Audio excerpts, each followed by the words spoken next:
Welcome to another episode of Confessions. Special shout out to Nyama Mama for hosting us here today.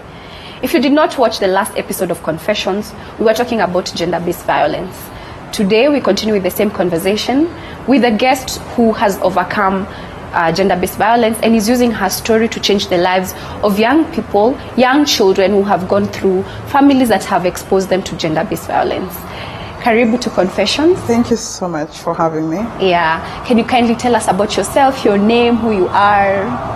My name is Kelly Karemi Ruige, but my friends called me C. Kelly. And I work and live in Tharaka Nithi County.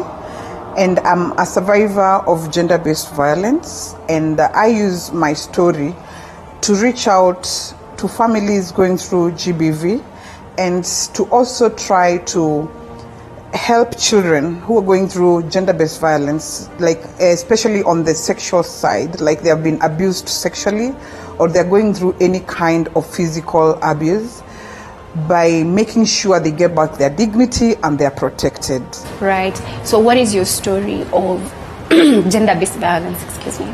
Well, my story is I got into a relationship when I was a pretty young girl, when you're just done with high school immediately, and here is someone who is promising you life, and you get into this kind of relationship, and it turned out to be very abusive at some point because I was like physically abused, emotionally abused, and most people think GBV is just the physical bit of it. What happens on GBV is most abusers start by abusing you emotionally, and that's what happened to me. Like, you'd say things that are hurtful, and they'll say things that they know will get into you. Once now you give in on the emotional part, now the end result is always physical. And unfortunately, I went through that as a young girl, and I used to get beatings from every kind of, you literally walk on eggshells, because I didn't know what to say that will not offend him. I didn't know what to do. He would even get offended from my walking style, from the way I talk. He would abuse me from no specific bit at all. So that's got me to, at some point I got pregnant, of course, with him, and he would still abuse me when I'm carrying the baby. And, first trimester, the way it can be very sensitive. And it was a very rough story. We will keep talking about it. But now that is where I derived my passion to be able to stand in for children. Because by the time I was getting my child, I suffered from very serious post-delivery depression. And I could not take in the child. I could not even breastfeed my child because I kept watching him breastfeed, and all I could see is pictures of his father. So I didn't want anything to do with the child for a very long time. So, and I promised myself and I promised God I wanted to stand with children, because some will go all through, they'll be neglected, and they will end up being abused because the mother or the father is going through some of their own issues that they can't be able to take care of the child. Mm-hmm. Yeah. All right. Did your husband, were you married? No, I wasn't married. He was a boyfriend. All right. Did you see any signs, prior to the violence? Could you tell that he's a violent guy before you started dating him? Trust me, if I saw the signs, I would not have jumped in his bandwagon. So definitely, they don't show signs immediately. What happened is we had a beautiful, actually, people used to admire us, and you will be like, oh, you guys are so tight, and you guys are amazing together. You make such a beautiful couple. And out there, he would be very, he would express a lot of love. He was more of a PDA person, he would be there, and until now, I got deep into the relationship, because that's what even the people who abuse people don't start with abuse immediately.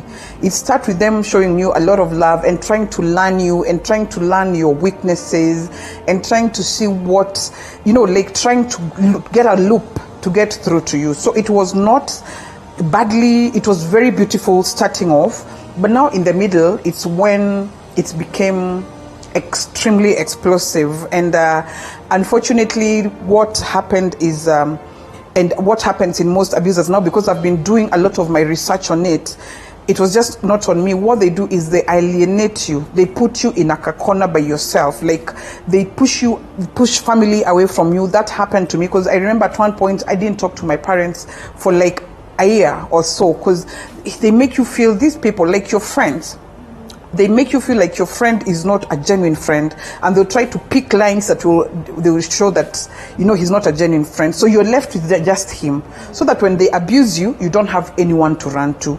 So I was getting abused. I can't tell my parents. I have to cover him. You know, like society has told us, you know, a good woman will cover whatever it is that needs to be covered, even if it is abuse.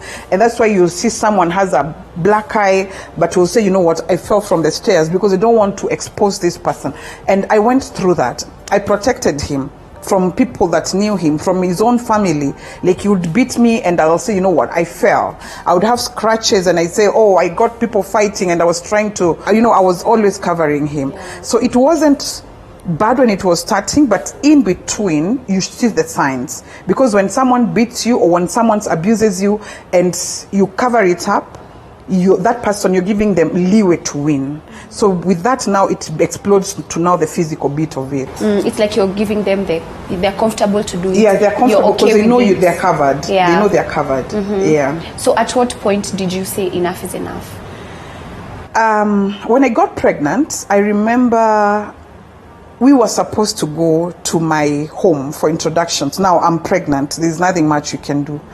And the day we were supposed to go for my introduction, my parents were set, like, you know, like tents are made, food is, you know, cooked.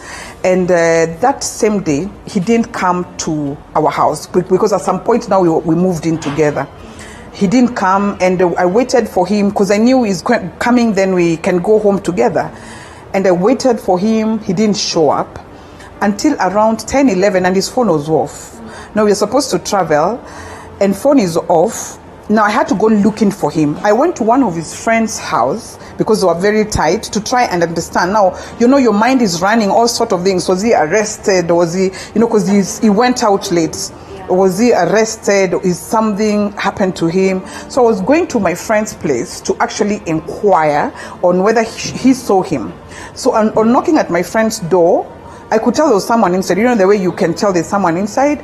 Or knocking, there's no one who is opening. Then I was persistent on it. Then guess who opens? It's those houses, they're called, the ones that you share a space. Share space, so the bed is here, you cook from here. So it's a shared subletting. It was a subletted room. So on knocking, I could tell there's a key. So I called persistently. So when he opened, guess who's there? The guy. And guess who's with him? A girl in bed. And so he said, I don't care about your people. Tell them I'm not going. And from today, I don't want to see you. Go get out everything out of your house. So it was actually, I'm grateful that he's the one who pushed me away, because at some point, I was ready to take it in. Unfortunately, people who go through abuse, it has to come from them. Or the person has to push them away. So for me, I was told, you know what, I know people are waiting for me in your home. I'm the one who called them, but those are your people. Go deal with them. I'm not going to deal with them. I'm not going to tell them anything. Deal with them. Just tell them what you tell them, but I'm not coming, and I don't want you in that house. Go pick your everything. That time I'm already pregnant. So you can imagine the kind of pressure. So I was pushed away. So did you go and actually take your things, or did you think of staying? I prayed that I could stay, unfortunately, and I thought he could change his mind now that I'm pregnant, and now that I kept hoping, I wish, you know, like he will come back to his senses. And I didn't take the things immediately. I just sat by the stairs, and, you know, I kept praying and telling God, please change him for me. Or even if that girl goes, I'm ready to take him in. You know, that kind of, I don't know what makes people who stay. I know, and I will tell you what happens now from my research. But at that point, I was hoping that I can continue staying, because this was my man. I wanted to be here. Unfortunately, that time I really minded what people would say, what society would say, and I didn't want to start jumping from one man to the other. So I was willing to stay. Right. Wow. So he chased you away when you were pregnant? Yes, he did. To your family, or where did you go? No, I didn't go to my family, because, as I said, abusers will always make sure you're very isolated. Now, I've been speaking to my parents because I wanted the introduction to happen. And I grew up in this family that I really saw the struggle that my parents went through to take us through school and everything. And I felt it was very unfair for me to go back home pregnant. And, like I had really passed well in my exams. I was willing to become this great person. And I knew I will achieve that. But here now, I am pregnant. And I didn't want to go back home. I didn't have those friends, you could say, because now I was in my own world for a very long time. It was just me and him. I didn't have a friend to go. So that's how now I ended up, I didn't have money. Because what was I doing? I can't even remember what I was doing at that specific moment, but I didn't have money to even get myself a space. So that's how I ended up being now taken in by my friend who was living in Lain Sabah at Kibera. And now I started living with her for some time, hoping the guy will look for me and I won't be very far away from him. You see how they brainwash you. Even when they have pushed you away, you still want to be around their vicinity, so that change of mind, you're back to their cocoon. Yeah. And so he never looked for you? He never looked for me. Did he look? No, he never looked for me. What happened is he looked for me because he wanted something that I had, not because he wanted me back. And also he didn't even ask about the child? No, he didn't bother asking about the child. Yeah. So he's not part of your child's life? No, he's not. My child is now grown. That is, my child is now 13. Oh, yeah, he's amazing. Getting to 13. Yeah.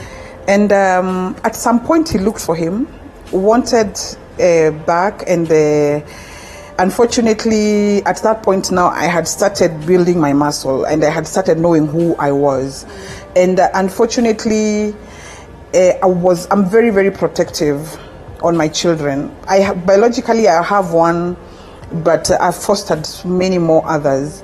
And for my children, anybody who knows me, they know that is my space, and you can't get to that space, especially if you mean not very good. So when he started coming in, he wanted to start now supporting the child. Now, he would promise the child, a child is a child. I'm coming next week to pick you.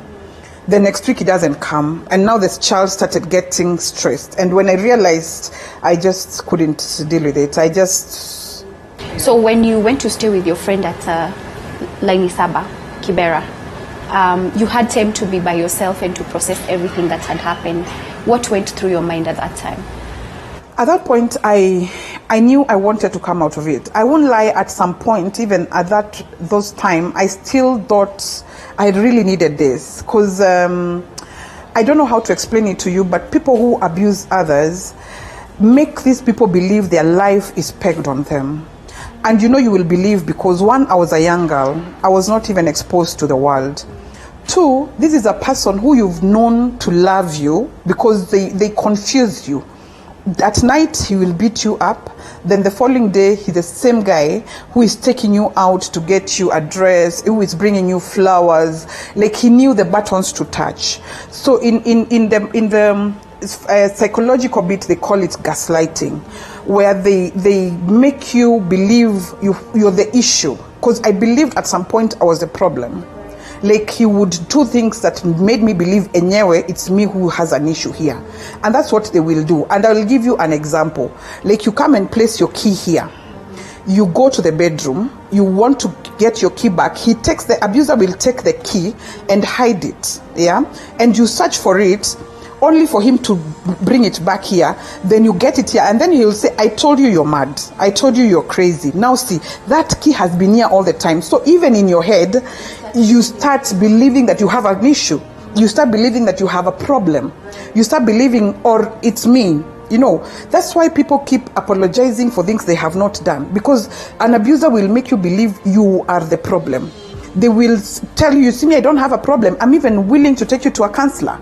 I'll pay 5,000 a session for you to get help. So when you sit back, you're like, actually, he loves me. Sikeli, we'll go on a short break, and then we'll come back and continue this conversation. Stay tuned to Confessions. We'll be right back.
Welcome back to Confessions. In case you're just joining us, we're talking about gender-based violence.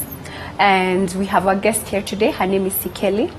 Sikeli, you were telling us how these abusers make you feel like you're crazy. They place you in situations that make you feel like you're going crazy or you're crazy. So he actually took you for therapy. He would suggest, like, we need to get a counselor, we would to talk to someone because I think you're not okay, and that's why I do things the way I do. If you could change, probably things will be better. So you confuse that with love. Right. Yeah. Mm-hmm. So when you stayed with your friend, you now reflected and you could see all this, then you delivered your baby, then you went through postpartum depression. Tell us about that. When I lived with my friend, fortunately there's also one friend of mine who was really supportive.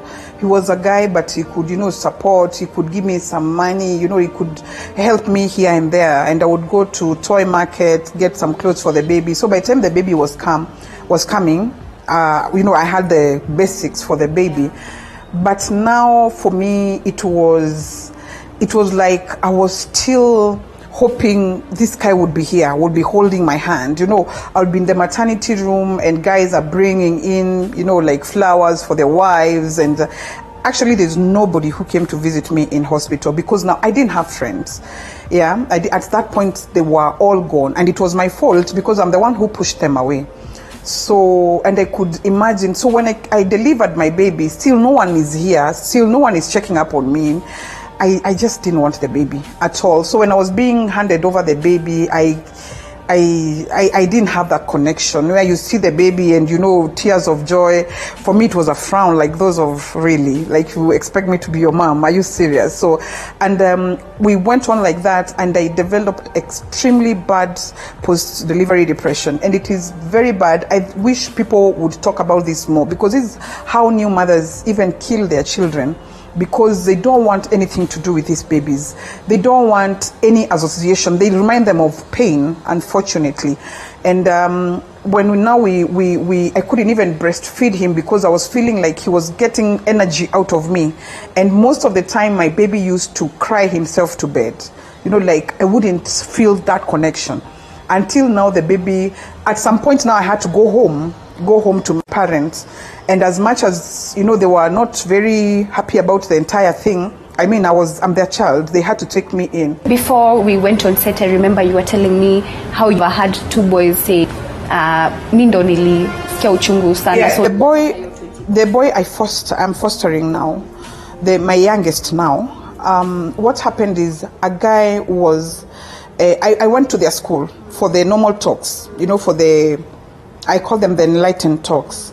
And when I went to the school, after the session, I like chilling and hanging out with the kids. And, by the time I'm done with them, we are friends. So we will hang around. And sometimes I carry like small goodies, sweets and everything, kids, the way they can get. And so I could tell the boy had a funny walking style. And when I called him, they were already groomed. It's like they were on an oath. They cannot speak about it because it was not the first time they were being abused regularly. Yeah. So it's like they were told, if you ever say this, because there are also those myths, like you defile a child or you do some crazy thing on a child, and you tell them, if you say that, you will die the next day, or you say that, your mother will die. So the child is scared, or they will even come. Like one girl told me the stepdad used to come with a knife, a kitchen knife, sorry, and he would like, ukiwai sema, like this is what is going to finish you up. So when this boy had this, I tried to speak to him and they were not willing to open up. There were 3 boys. They couldn't just not. So when I was almost giving up and I was almost leaving, I overheard one saying, nitachukua 20 bob sababu ni mimi nilisikia uchungu kabisa. Then I came back and sat them down. Now, as a mother and as a very tough mother, I said, you have to tell me what's going on, or tutaita polisi hapa, utasema ni nini happen. And I could see now they were getting scared and looking at each other. Now then one boy says, it's this and this guy who sleeps with us and gives us 20 bob for ngumu. And he would do this not even once or twice. And now I picked the story, and this guy would call the boy, pretending he's sending the boy, in the village to get some water or something, some firewood. And now when the boy was bringing in, he would defile him, he would sodomize him, and then give him 20 bob. And they kept a secret, 3 boys kept a secret for a very, very long time. Until now it could. Now that's when now I work very closely with the authorities. I'm very grateful because I have the police, the county commissioners in my area. We work very closely and they're very supportive. And when I call them, 20 minutes, the guy's been picked, and the next thing it's in court, and now he got a life sentence because now he was abusing a below 7. They have stages. I mean, regardless, abuse is abuse. Whether Abuse you're is 7, abuse. whether you're... But Yeah. it's really sad that a whole human being... I'm speechless, Yeah. It's very unfortunate and very sad. I get it. So you have 7 children that you have fostered, 6 children that you 6, fostered. yeah. What happens to the rest of them? Because I'm sure there are so many that you get to meet. What we do is, I can't take in everyone. I live in a small rented space, and already 6 is so many. Like we had one of my children getting a child the other day, so we have a newborn baby, so I can't take them. What we try to do, and what is best, is to try and incorporate these children to their communities. You see, it's one thing growing in a community, it's another one being alienated to grow like... I don't know if you understand what I'm saying. Like picking a child and taking them to a children home, and a child growing up in a community. A children home is a very good place for a child to grow, but we encourage them to be in a society, in a community, so that they can also feel some sense of responsibility. So we try to attach them to now more responsible family members who can be able now to nurture these children to grow to be the best that they can. We also try, if it's an abuse that is happening within a home, now the authorities do their job. If it's arresting this guy, if it's taking, because you have to take the abuser away from the victim. You can't take the victim away, because when you're taking this rapist or pedophile, when you're taking the victim, you're leaving this rapist free. It means they will rape another one and another one and another one. So the best thing is to take this one. Now then incorporate them back in their communities. If it's like their parents, you get a responsible family member. But now in my case, some children are on their own. They are on their own. Like I go and get children are totally on their own. There's no family, there's no anyone willing even to step in. And you can't force such responsibility. So like the ones I live with, the ones I totally, like the ones now under my roof, are the ones now I've gone through. They don't have any family that you can say you trust. And now that's when I work now with the authorities. I work with the children office, and I tell them, in writing, I have this and this child, and if we get a responsible person claiming them, we can give them back. But as it is now, we can call it more of a safe home until now they are able to either stand on their own or get a family member who's willing to take them back and be able to guide them and protect them as a child. So how are you able to, cater for all these needs? It's been a struggle. And I know to some people sounds like cliche, but it's been God, like all through. I left my corporate job to come out here and do this thing. And I have friends who support me, and they will, be like, we know what you're going through, and here is some, some M-Pesa for your children. I don't have any support so far. I'll say that confidently, because there is no support from like my government, like where I come from. But I have well wishers. I don't have grantors, or we haven't gotten to get them yet. I don't know if you're not lucky or it's coming. We haven't gotten there yet. And then I was going to schools as well, because now some schools will facilitate my talks. Some will afford, some will not. So how we used to survive before now the COVID is, I used to go to schools everywhere in the country, and they would facilitate, and that way I'll be able to take care of my children. Now I'm in talks with my, government back home to be able to also take in my children on like their school. They're called bursaries now for their schools, and I hope it's going to happen, because now that has been on me all through. And I have high school children. I keep my children all of them are in boarding schools because one, I'm rarely home. Two, I want them in a safe place. I don't want them coming, like they have already gone through so much. I want to protect them all I could. And I have gotten them boarding schools where I'm confident, like including mine is in, like my biological now is in school because I'm all over in schools everywhere in Kenya. Like here, I'm here today with you. I had to travel. So, and I can't give my parents that burden. They are old. They're growing old. I can't give them the burden of taking care of them. We don't have that much money to get a lot of help. So they're in schools, boarding schools. Then when I'm home, I am the one now who has them. Good thing is most of them are grown. I have some teenagers. Now we help each other on. So we just now have to look for food, for rent, all those now things. But a lot of help we do it ourselves. If there's a viewer who's watching today and would like to support your cause, how would they go about it? I think they can get through to me on my number. I don't know if it's okay to give it. Maybe we can post your social media platforms. They can follow you and inbox you and reach out to you. No problem. Thank you so much for coming. And what you're doing is phenomenal. We pray that you will continue, having more grace and more resources to continue doing the good work that you're doing. I appreciate so much. Thank you so much. Thanks for having me. This has really been good. And probably to end this is it's not one man's show to protect a child. You have a responsibility. Everyone has a responsibility of protecting a child. 20 years from today, we won't be able to run around the way we are running around. We'll be growing old. Who will be running around? Who will be doing the TV interviews you're doing? It's those children.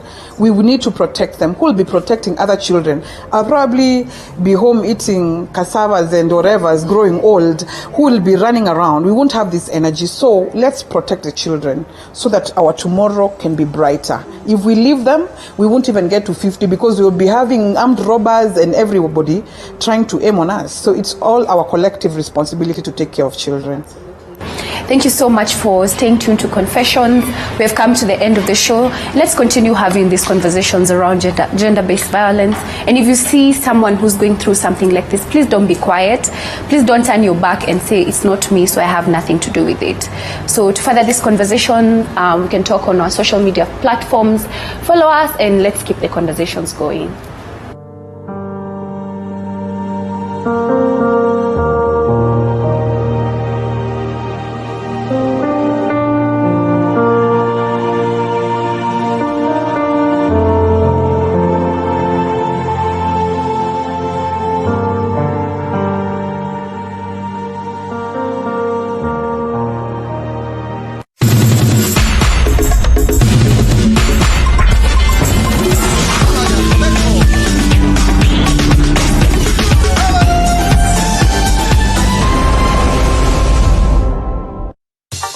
Ahead on Saturday Night News.